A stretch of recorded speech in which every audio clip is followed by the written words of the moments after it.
Right now, missed signs that should have red flagged the Navy Yard shooter.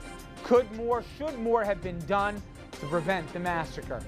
And next, we hear from Senator Blumenthal, a fierce champion of gun control, about what we can expect next from Washington. And later, Obamacare.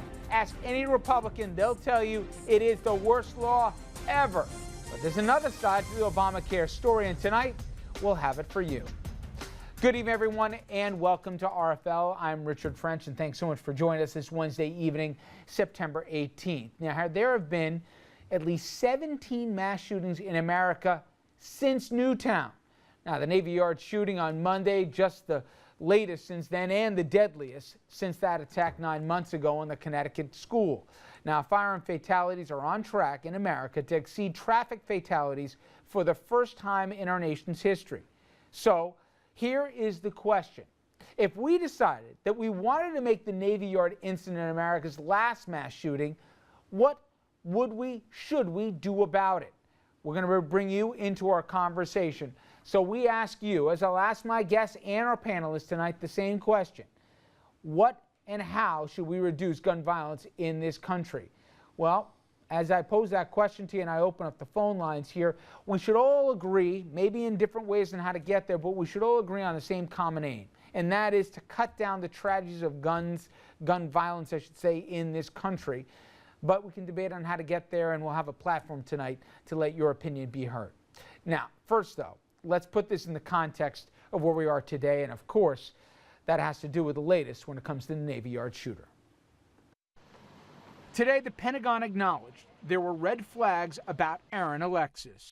Why they didn't get picked up, why they didn't get incorporated into the clearance process, what he was doing, those are all legitimate questions that we're going to be dealing with. Investigators are now trying to piece together clues about Alexis's mental state that may lead to a motive for Monday's horrific shooting rampage.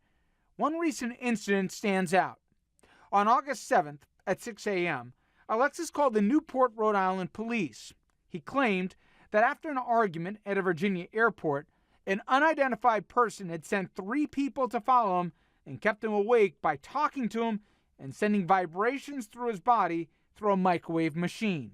Newport authorities contacted Naval Station police, who determined that at that point in time, Alexis was not a threat to himself or others. Alexis's grieving mother, she spoke out today for the first time, and she had no answers. I don't know why he did what he did, and I'll never be able to ask him why. To the families of the victims, my heart is broken. Today, the Pentagon pledged a full review of security at all of its facilities and the security clearance process as well. Where there are failures, we will correct them. We owe the victims, their families, and all our people nothing less. Meanwhile, on Capitol Hill, attentions have once again turned to gun control. We don't need a moment of silence. We need a day of action.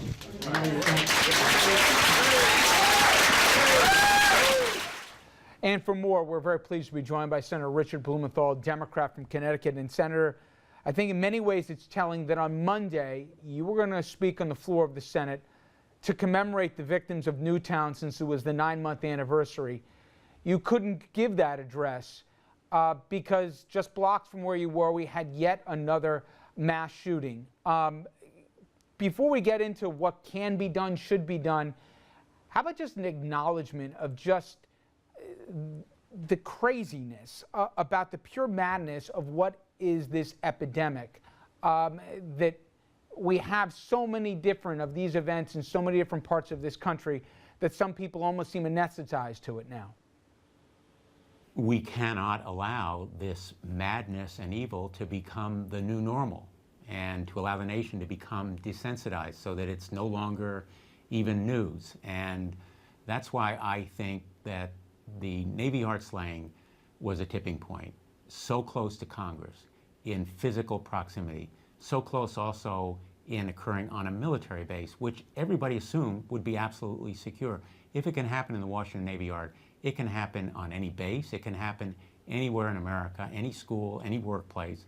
And if it can happen in Newtown, it can happen in any town in America. So I hope that my colleagues will be shaken And certainly the presence here today of the victims that have been mobilized by the Newtown Action Alliance, I think will speak volumes to my colleagues that we've reached a point where we need to keep guns out of the hands of dangerous people, but we also need to reach people before they commit acts of violence if they are dangerous.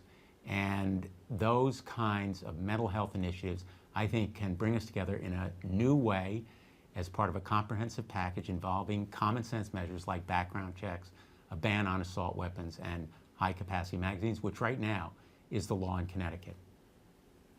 To be fair, though, Senator, and I know you've championed this as much as anybody on Capitol Hill, but if there wasn't a will in Washington in April where those 20 beautiful kids were taken, I know you went to many of the funerals and those 6 heroic educators, if there wasn't a will after that, with 90% of Americans supporting background checks, why should the public think it'll be any different this time? There are a lot of ways that America can mobilize, which has not happened so far. The Newtown Action Alliance, and I'm here with Monty Frank, is part of that effort to galvanize the 90+% of America that favor common sense, sensible measures and make sure their voices are heard, not just the louder or better organized minority. And I think that's the very telling message of this visit by victims from across America to our capital. The one thing in common these shootings seem to have is you have a disturbed person with a bunch of warning signs that either weren't detected or the dots weren't connected, and his access to obviously a lot of firepower, and it equals tragedy. Specifically on the mental health aspect, can we deal with this problem? Can we fix this problem? What kind of either access or diagnosis or institutionalization, how do you fix a problem that seems so large and so daunting? Resources for mental health diagnosis and treatment, reaching out to people and recognizing their problems before they become so dangerous that they do violence, keeping guns out of their hands has to be a priority. So resources for the VA, which intermittently provided some counseling to the shooter at the Navy Yard, to community health centers, to hospitals, and to other places where diagnosis and treatment can be provided, has to be one of the elements of a mental health initiative. And the mental health initiative has to be one piece and maybe one of the centerpieces of a broader comprehensive program that also addresses the spreading epidemic and plethora of guns in this nation.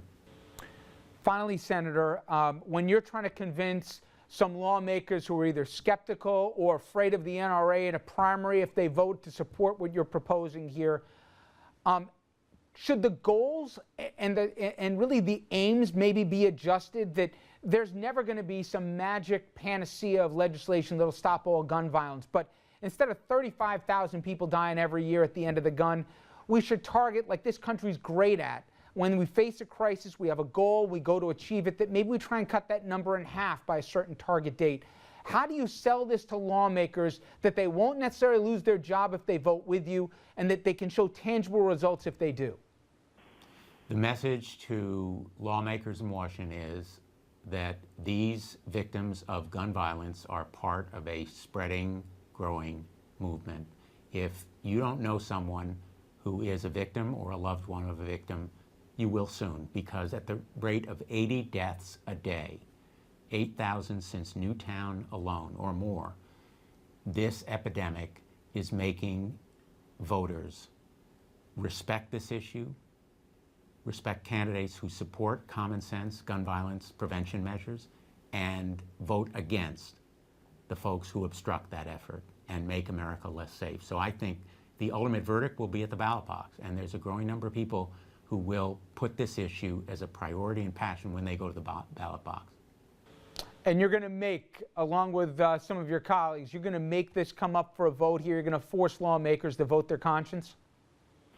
My hope is that lawmakers will vote their conscience. Certainly the picture today of these victims, organized by the families and community of Newtown, is worth a lot of rhetoric, a lot of argument, a lot of words from colleagues. And I think we've reached a tipping point. If not now, then soon. I can't predict exactly when the vote will be, but history is on our side because, as Janet Sorolowski, the chief of medicine at the MedStar Washington Hospital, said yesterday, put that trauma room out of business. This evil in society has to be addressed. Well, we can only hope. Senator Blumenthal, I really appreciate a few minutes. I know how busy you were today. Thank you again. Sure. All right. So you've heard from a senator who's on the front lines of this fight. He seems to think this will be a tipping point, but I'll be honest with you, I've heard this before, especially 9 months ago after that horrific tragedy that we saw play out in Newtown, Connecticut. We thought it'd be different then. But will it be any different now? And maybe different people out at home have different ideas on how to curb these mass shootings and the gun violence in this country. And I want to hear your ideas. We'll hear from our panels as well. Toll-free lines open right now. Here's the number and our question, 38766-2428. How do we reduce gun violence in America? Now, before we go to break and come back with your reaction, we leave you with the desperate pleas of a mother who lost her child to gun violence. She spoke on Capitol Hill earlier today. My son Dino was 18 years old, standing on his grandmother's porch at 5 o'clock in the evening. He did not deserve to be shot down like an animal.